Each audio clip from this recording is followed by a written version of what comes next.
Hello, Nkiru. It's nice to Hello. have you again, following our conversation on Sunday when we're talking about the education experience and asking ourselves the question, is it a fair playing field for this generation? And of course, there were lots of conversations going on that day. The young people were talking, the educators in the room were talking, a few parents were talking, and I thought it was really a constructive conversation. So I guess what I want to do today is really just spend some time exploring a little bit more than we did on the day and trying to go into some more detail. So by way of introduction, for those who were not there on the day, you are Mrs. Nkiru Aderanti. You're an education consultant. You work with young adults, you work in schools, you coach and you mentor teachers, and you do that with a lot of passion and energy. So it's great to have you. So Thank you. let's start off by talking about Sunday. There were a number of areas that sort of came out in the chat. So there was a lot going on about segregating Bain. There was some thoughts about leadership, listening to Black voices. There was about the Black community going into teaching and some of the challenges in there.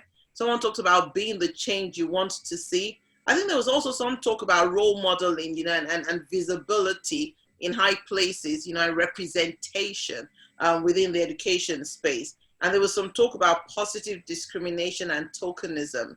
So I just want to start off by saying, since then, you've had a lot of time to reflect and to think about what was going on. Are there some initial things you want to speak into any one of these areas, or just thoughts that you have following the conversation on Sunday? Yes, thank you for having me. Sunday was fantastic, I thought. It was very enlightening. It's one thing for us to think that we know that certain things exist, biases and racism. It's a totally different kettle of fish when you hear young people articulate their experiences. The panelists, there was a common thread. The panelists recognized that there is racism. There are biases against the young people and against us as grown-ups as well. I think Sunday, just thinking about Sunday made me feel, it validated me to some degree. It confirmed to me that I wasn't crazy. I recognize the pain the young people go through. And the little that I have been able to contribute is still almost inconsequential in the grand scheme of things. There's still so much work to do, because it will be unforgivable for anybody to minimize the pain, to disregard what they feel, because we say to them, just relax, things will get better. Because that's what we have done. We've done an awful lot of that. Let's just get going. We've gotten our qualifications, we've gotten our degrees. Let's just, so long as we can afford the bare minimums, we can afford to purchase a property, we can afford to purchase our cars, we can afford to go on holidays. Let's just not rock the boat. These young people want so much more, and it becomes a larger responsibility for all of us to do right by them. That's just how I felt, and I felt really, really honored to be part of that conversation. Thank you. And I agree with you. I mean, I think most of us, especially our generation, are realizing that we have an important part to play in helping them to have more, and to have the voice and to be able to be part of the society in a very valuable way, not just because they're Black, but because they're very clever and very intelligent voices. That's one thing all the feedback I get about the young people is the level of, confidence and boldness and knowledge that they have about some of these issues, and they want to be part of that conversation. So you talked that day about filling your mind. Do you want to just expand a little bit on that theme, filling your mind? I believe that education is power. Information is power. You can have financial power, all kinds, but when you have the educational power, nobody can take that away from you. Absolutely nobody. And so when we want to put up an argument, we want to put up a fight, You must know your facts. You must be filled with knowledge. You must know the history. How did this happen to us? How can we start breaking down all those barriers? If you don't know that and you're just being emotive, ultimately it will fizzle away because people will just think this person doesn't understand what's going on.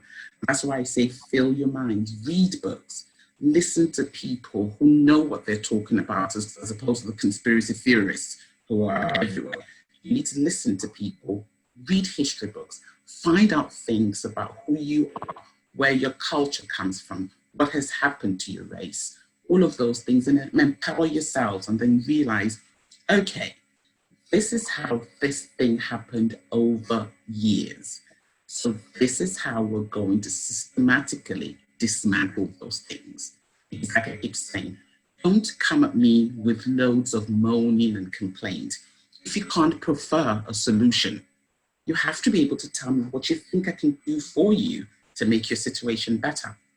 That's why I keep saying we have to keep learning, we have to keep reading, we have to keep informing ourselves. Excellent. I like that, and I remember you're going to say this better than I did. You had a legal phrase that you sort of threw at me that I keep trying to remember all the time. You want to say it just one more time?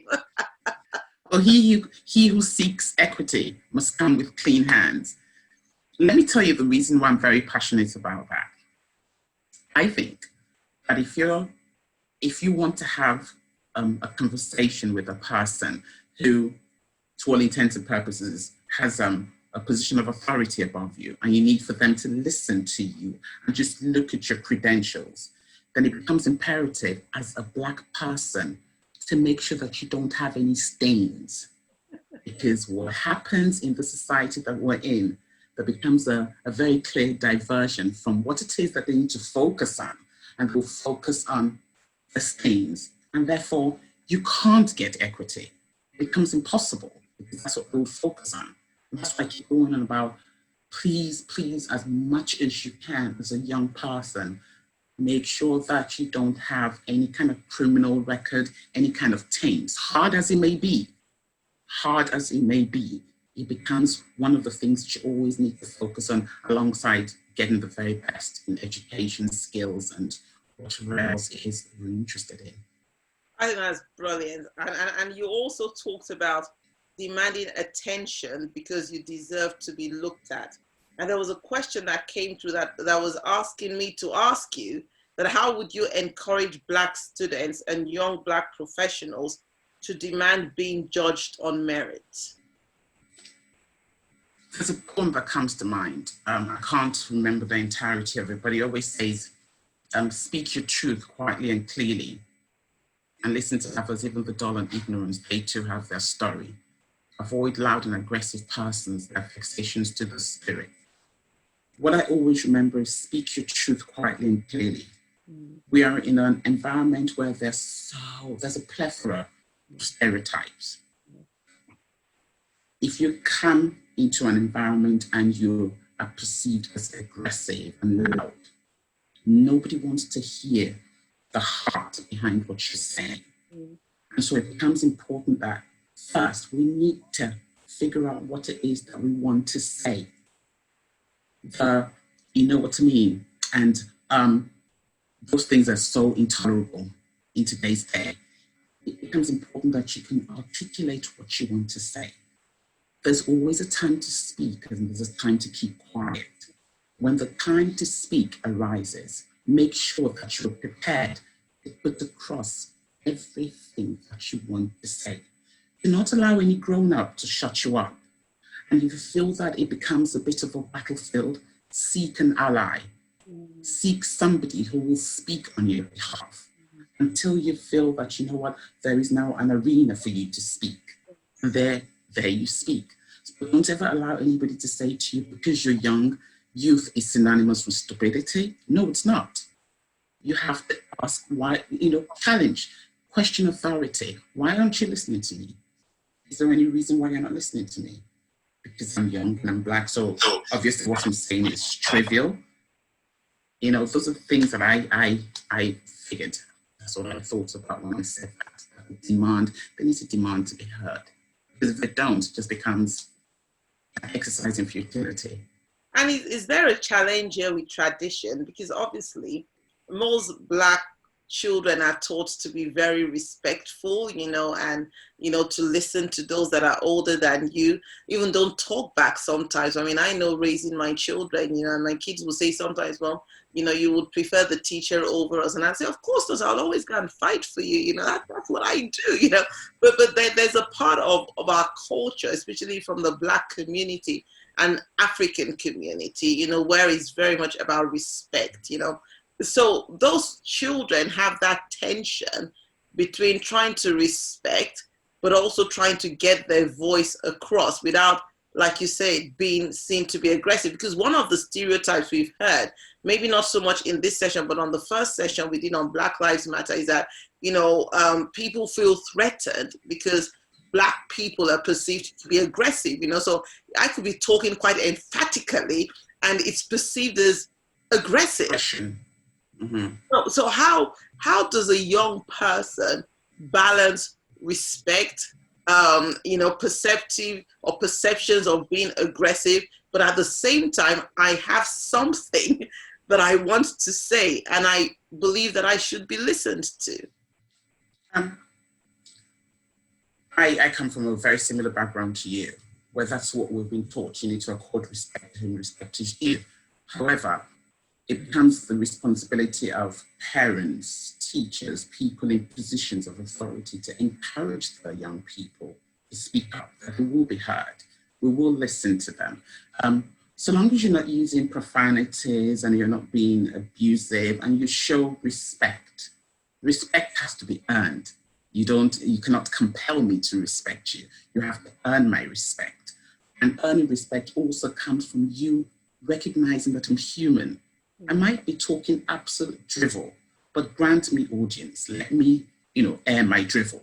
You know what I mean? I basically think for our young people to be emboldened, it has to come from the mentors, the parents, the church leaders, saying to them, you need to be able to speak. And it has to start from microcosms. I encourage you, group of 6 people, I'm going to help you guys find your voice. And then you 6 in turn will encourage other people and encourage your peers and all of that. And ultimately, we'll be able to break away from that very uncomfortable stereotype that tends to hinder us. It doesn't allow us to progress. Because I'll tell you something, about 10 years ago, I worked in a school where I was teaching and I was mentoring a couple of newly qualified teachers. The head teacher of the school, for over 6 months, I was loath to calling her by her first name. I just thought, I'm a grown woman and I still struggle to call this woman by her first name. All other people called her by her first name and I just thought, no, you shouldn't do that. It took me a while to actually get my head around. She kept saying to me, it's okay. I always found myself saying to her, miss this, miss that. And she kept saying, it's okay, I'm blah, I'm blah. She kept mentioning her name. And I just thought, I have to get over this to be able to teach the young people who I work with in church and all of that, to say to them, you can speak to power, but be respectful when you speak to power, but you can't control the power when they're doing wrong. Totally different scenario. When they're doing wrong, you need to be bold enough to challenge it. Because if I'm challenging you in a polite way, you're going to focus on the message as opposed to focusing on, oh, she's being aggressive and she used profanities and all of that. I'm challenging you factually. And so you have no option but to listen to me.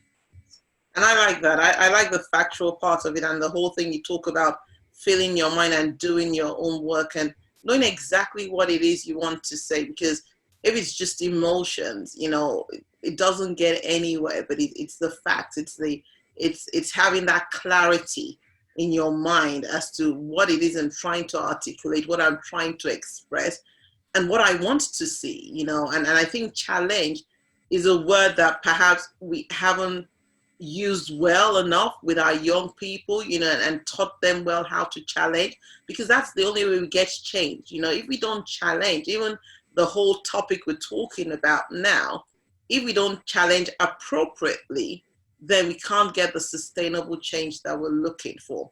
So I have another question that was brought forward by a parent, and it says, is it possible for an intelligent Black child in school with a good sense of justice, both for himself and others, to be frustrated or victimized by his teachers? If so, what can be done to address these inconsistencies? Are there any education audit processes in place? Says yes. Yes, yes, and yes. Very bright, bold, articulate young people, young Black kids, stand out. They stick out like a sore thumb. And once they are present in an environment, they have chutzpah. You have no option but to notice them. What tends to happen from my experience is that the biases an awful lot of teachers have kick in. And so as opposed to seeing that young person as a person with a wealth of talents who should be molded into being the very best he or she can be, what tends to happen is because of the stereotype and the fear, they tend to want to break the child's strength. And it happens all of the time. And so in situations like that, I make bold to say that I have spoken with parents. I've said to them, you know what? You have to be a child's voice. You have got to stand and give it everything and some.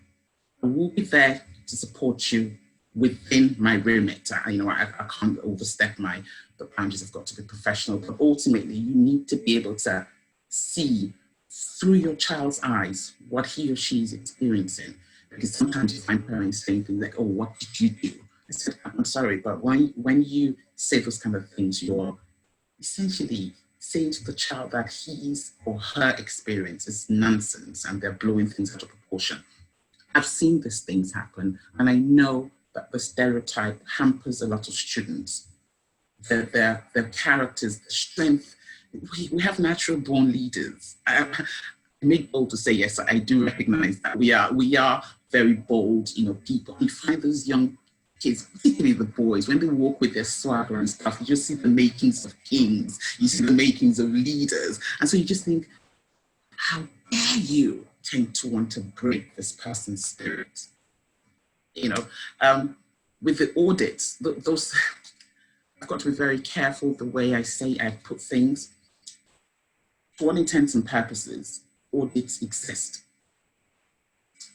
If those things are actually implemented, the rules that exist within the framework of the audits. But if you don't, go in there and demand stuff, then the tendency will be for things to be ignored. Yes. But you've got to be bold enough, because what happens is he who screams the loudest gets hurt. So the way I look at it is, if you're going to stereotype my child, then you're going to have a problem with me. Because I'm going to have to demand that my child be treated as a human being and be listened to and be encouraged and be molded so that child can get into the Ivy League universities, the Oxbridge of this world, all of the fantastic universities, the Russell Group universities. If you don't mold that, then what are you doing? Right off the bat, you're already saying to that child, you can't make it. Don't worry about it, you can't make it. You're just going to the bottom of the barrel, just about getting by, but that's fine. When you celebrate a child, celebrate a young person, that person feels, yes, truly I can do all that. I can do everything I've been told I can do. Because that teacher believes in me, because that grown-up believes in me.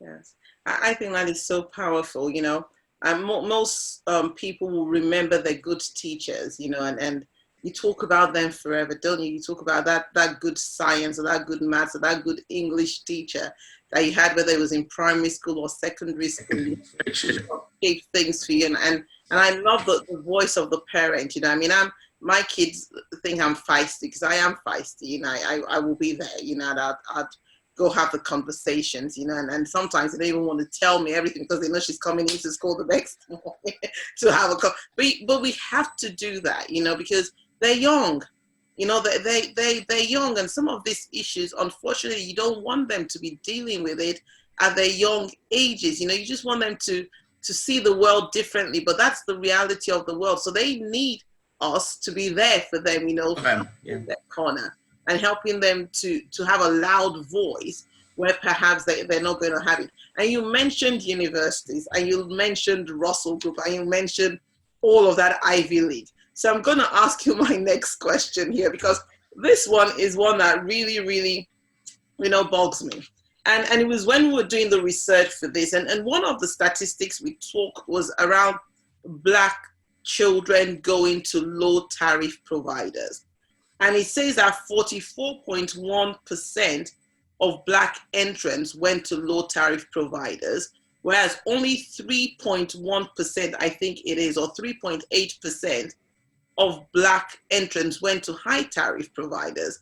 So somehow our kids seem to not be going to the high tariff providers, and majority of them are going to low tariff providers. Why is that? It's a very complicated system. It's not just because the teacher isn't doing right by the students. It's just a whole host of things. First, parents' hopes and desires for their children. It starts right from home. You tell your child from the outset that you are able to exceedingly achieve. You can be fantastic. You are more than capable. And it translates into the schools. The teachers recognize that this child might not be Albert Einstein, but this child has got talent, and it becomes my responsibility to harness those talents. And it gets to a point where the sixth form providers recognize that, you know what? This child should be given an opportunity to excel. And if along the way there's a break in that thought process, in that chain, then we have a problem. We have a problem because the students believe, I can't make it. I have this teacher who keeps telling me over and over again, I'm not very good.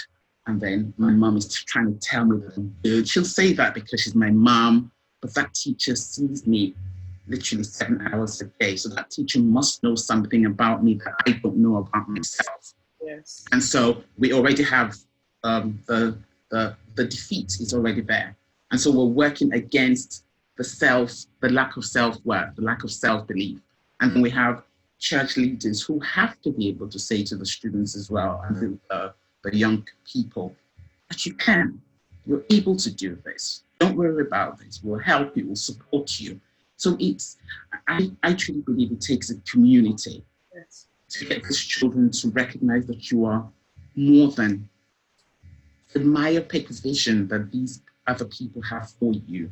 You are great, you're fantastic. And sometimes parents also tend to make very poor decisions. You just hear, oh my gosh, my child is going to go to university. My child graduates from university and is going to have debts as high as the ceiling.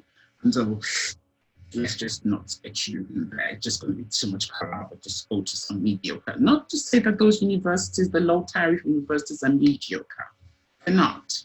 You know, to each his own. But the parents now decide it's just going to be too much palaver. You just stay and let's just, work with a low tariff university. If you tell, I believe, from my experience, I refuse to allow any of the students who I teach to think any less of themselves than I do of them. I think so highly of them. And you find that it's an incontrovertible fact. If you believe in these students and you let them know that you believe in them, I promise you, as sure as the heavens are above the earth, they will rise and they will live up to your expectations and sometimes exceed those expectations. So you see, it's a conundrum, and everybody has a part to play. And I like that sense of community. That's really what we're about, being Black. We understand community.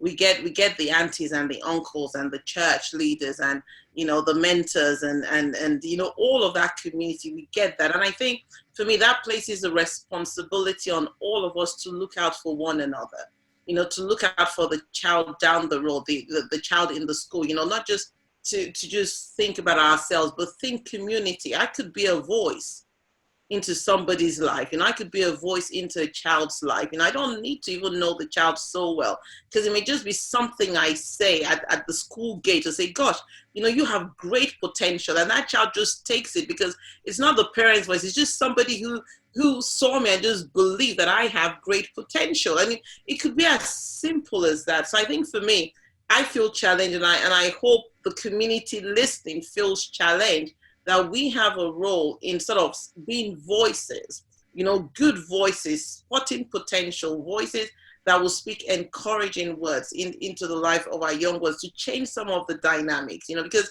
the truth is, Nkiru, you know, some employers only go to certain places to look for people to fill jobs, you know, and I'm not saying that if you don't go to a high tariff provider, you won't get a job, but it's a little bit more difficult. Yeah. That's a lot easier, definitely.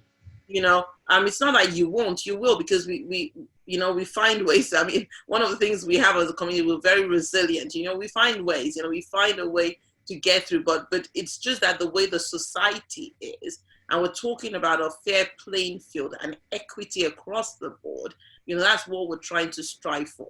So I'm going to ask you another question, and this question is about Black teachers in schools. Now, we had a lot of conversation about, you know, not having enough Black teachers in schools. And I think there was even a stat that talked about when we get them in, we lose, is it a third of them by the third year? And we lose half of them again by the fifth year. So even when we manage to get Black teachers into school, we seem to be losing them quite quickly. So my question is, how can we get more Black teachers into school and keep them in school? Because culturally, you know, it makes the children from our community feel welcome.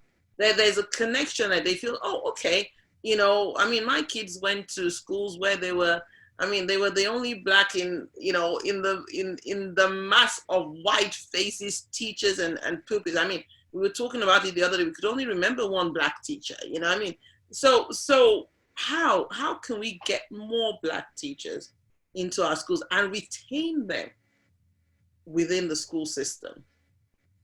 I think with, I'm not very competent about, I'm not an aficionado when it comes to recruitment of teachers, but I think that going into universities and recruiting young people who, young graduates into the teaching profession and marketing the teaching profession and letting people know that this is one profession where we can actually make a change in our community, because you empower the young people. I think teaching is such a noble profession. I think it's one of the it's the most noble of all professions, because from the teachers you get the doctors, you get all of that. When you get Black people to come into the profession and to recognize that we have such a huge responsibility to teach our young ones, to teach these young Black kids, to break the cycle of lack of education and all of that, and then to just let them feel that they've got a person who looks like them, who is rooting for them, who is there for them. I think that's what the recruiters need to do. I'm not very good with all of, you know, what happens with recruiting. I recognize that one major thing about Black teachers within the profession is when you don't have the support from the people in echelon of management, then you feel naked. You feel I'm being used because I've got a booming voice, and the students feel, yes, I need to, you know, immediately be obedient or adhere to whatever it is the teacher is saying. I have very low tolerance, and I've mastered the art of behavior management. I am able to deliver exceedingly good lessons. So it becomes those are the things that you look at when you look at me. And I need for you to see the totality of me as a human being, a Black woman who has a history, who has experiences, and I need for you to take that into cognizance. There was a teacher I worked with about 5 years ago who was insulted using the N-word by a young student. And she discussed it and she was distraught. And when she went to the HR manager, this really irked me, because when she got to the HR manager first asked her to write a statement, as opposed to calming her down, because she knew the woman was incandescent with rage. Calming her down and letting her know that you understood why she felt that way, but she couldn't. She was incapable, because evidently, even be her right or whatever, she was totally unaware of why there was such a reaction, such a vehement reaction from the teacher towards the student, and the utterances that emanated from the student. I just thought, this woman isn't going to last here. This teacher isn't going to stay, because this is going to traumatize her. She has to work through the reasons why a child in, I think he was in year 8, to have the audacity and the boldness, and as I dare say, the freedom to use that word on her. And as opposed to senior management immediately coming to her rescue and supporting her, she was asked to write a statement. I thought that was asinine, but she subsequently left. You stayed? Yes, I did, because I had to work with other teachers, but I knew she wasn't going to last. Yeah. I was applauding you actually for staying.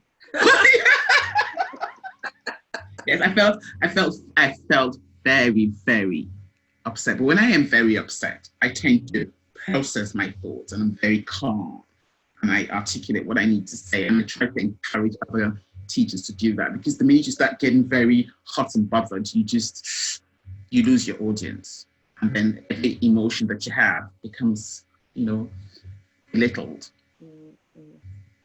Really good. I have 2 more questions for you. One, I'm thinking about COVID-19, and I'm thinking about the 2 pandemics we've talked about that has sort of come our way, racism, COVID-19, since March to now. And I'm thinking about all the students who are going to get their results very soon this month, and the way all of that has been handled, especially for those who are getting results that define very much the next stage of what they do. So whether that is going into A-levels with a choice of subjects, or whether that's going into higher education, with results. There's been a lot of news around the impact of this on the students and the experience and the outcomes, especially for students from the Black communities or the minority communities, and whether they've been disadvantaged or could have been disadvantaged by what has happened over the last 3 months. Now, I want to get your thoughts on that, but I also want you to think about the young audience listening to this who will be getting their results, and it'll be mixed, and they'll have to work with mixed emotions and mixed feelings, going back into the education system, hopefully sometime in September, October. What would you want to say to them, and what do you want to say into that space as well? Like I have said this, I don't know if it was you or somebody else who said this too. I recognize that there will be a lot of students who are going to feel incredibly disappointed. I think the whole thing wasn't managed with consideration for the BAME group, which tends to be the norm. But I thought, we keep hoping that at some point there'll be an exception. At some point there will be people who would truly have a sense of, how you have righteous indignation and you just think this has to change. But alas, it is not to be.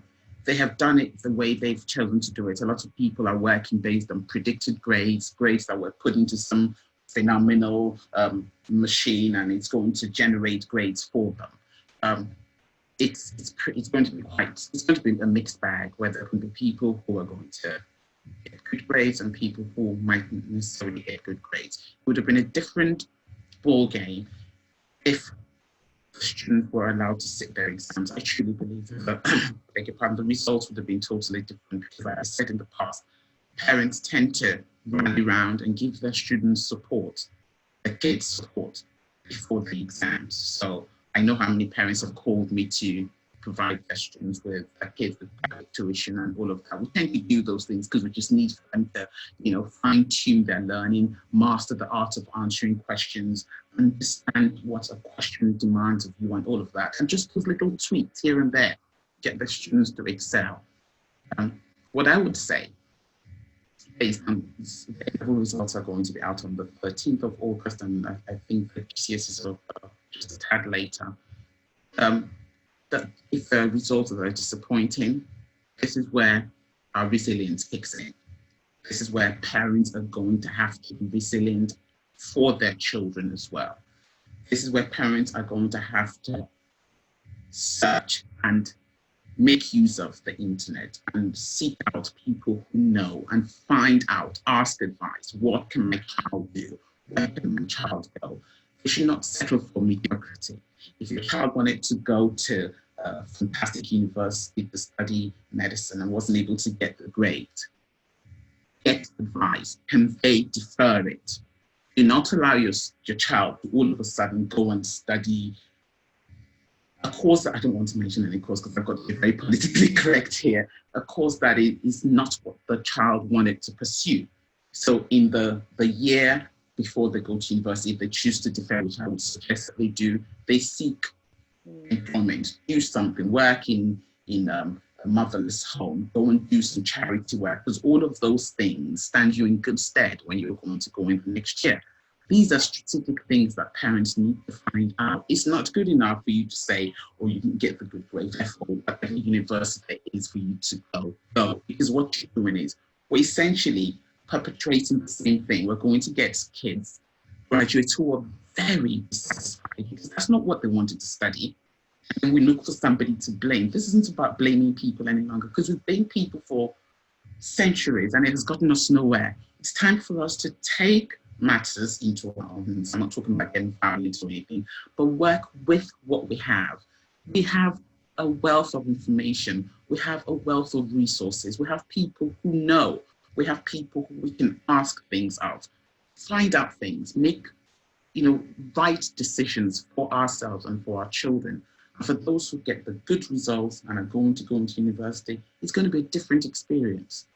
It is not, you're not going to have a university week where you can go with your friends and be completely inebriated and just have all the experiences. We still have to be very resilient for them as well. They have to recognize that there are going to be little changes. So it's all about speaking, hope, speaking life. It's going to get better. You could have your freshers meet next term, next semester, stuff like that. So they know, but it's always important for them to know that in this new phase of their lives, this new journey, there's just so much that is going to have a lot of responsibilities on their shoulders. They have to make sure that they are focused. You know how you have laser focused on what it is that you're there to achieve. This is not time for you to mess about and faff around and think, okay, I could just, get away with just the barest minimum. Sad as it may be, there's an awful lot that rides on them being the very best that they can be. So they come out and, you don't earn the right to walk with a swagger until you've done the work. That's my thing. You don't earn that right until you've put in the work. Once you've put in the work, then, walk with your swagger. Yes, swagger away. Once you haven't put in that work, then you haven't earned that right. Because when people come and talk to you, then they know, okay, this person knows what they're talking about. And so you gain that respect, and so you can hold your head up high and say, you know what? Yes, tick the box. I've added some good stuff to my people. Excellent. I like that.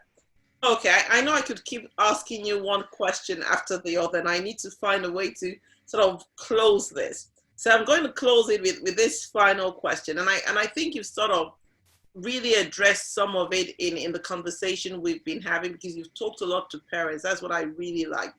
I think we have a real role to play in all of this for our children. But knowing what we know now, I guess my question is, what can we all do? And the we is everybody, from the young person to the parent to the educators to the government. What can we do, in terms of making a concerted effort towards sustainable change? We don't want change for a year. We don't want change for 2 years. We want change that really creates equity for all communities, including the Black community, across the education system. So what can we do?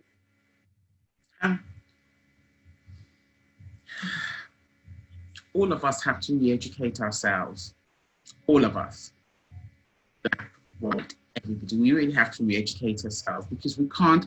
I think I have this discussion with a group of newly qualified teachers who were voicing out their concerns. And I realized that even us, the community, we have to reprogram our minds, because there's so many things that we've tolerated.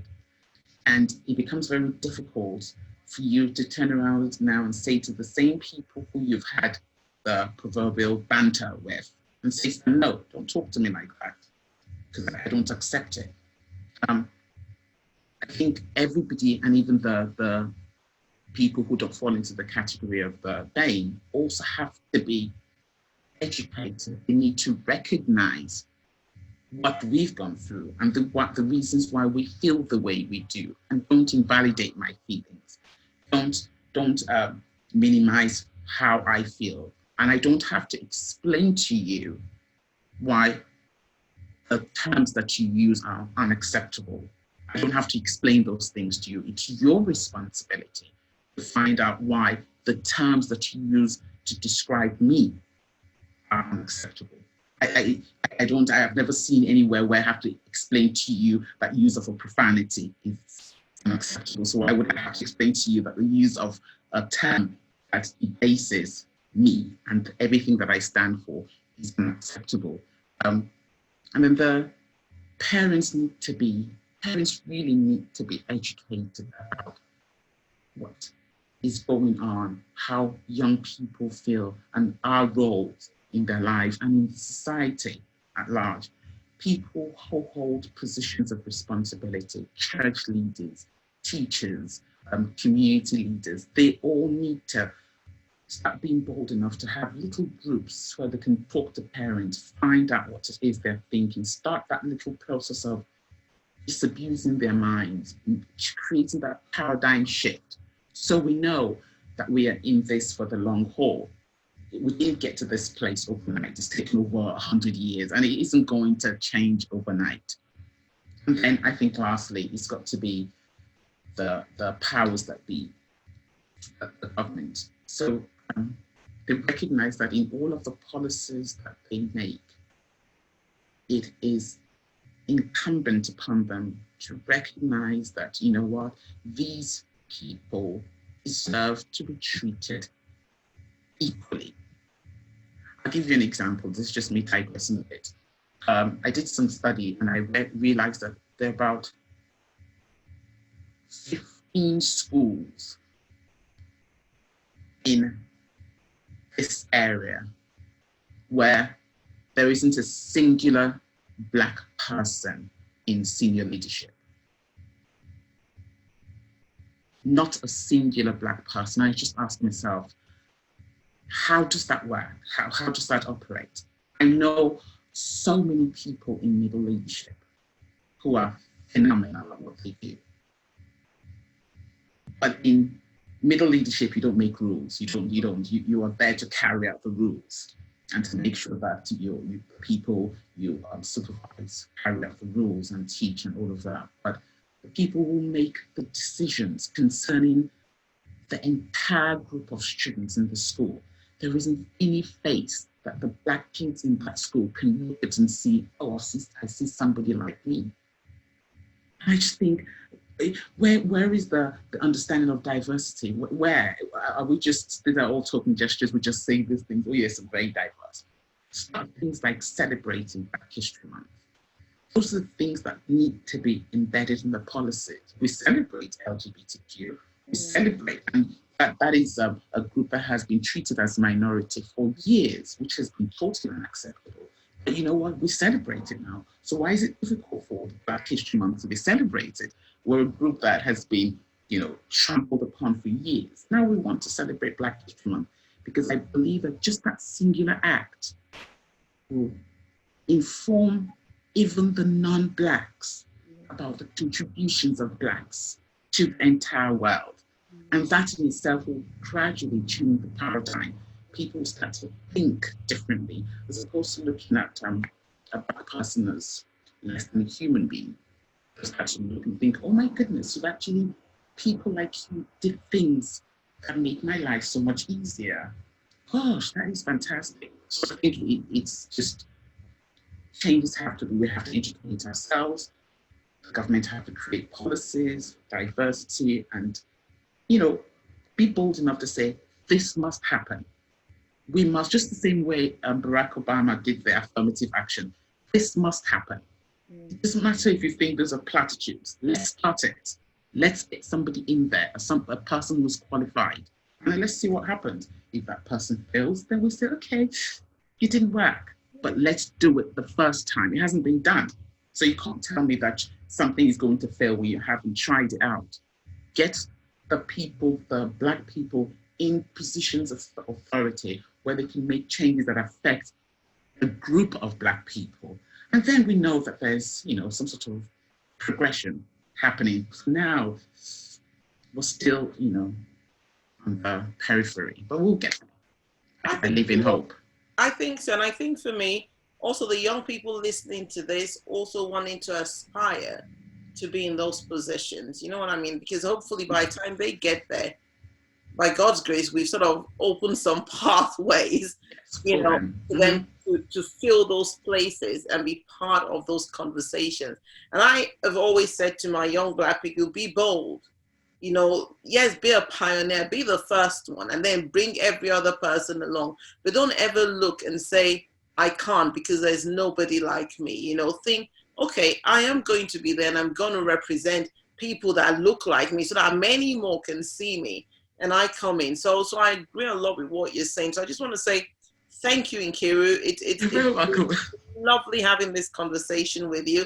I'm looking forward to Black History Month this year. I just want to see what we do because we really need to make it loud and wild and bold and everything, Yes. Across the entire system, across society. That would be phenomenal. That would be fantastic. It should be. So I'll be dialing you, I'll be calling you, and then we'll be exchanging ideas on what we're going to do with Black History Month. Thank you so much. Really appreciate it. You're very welcome.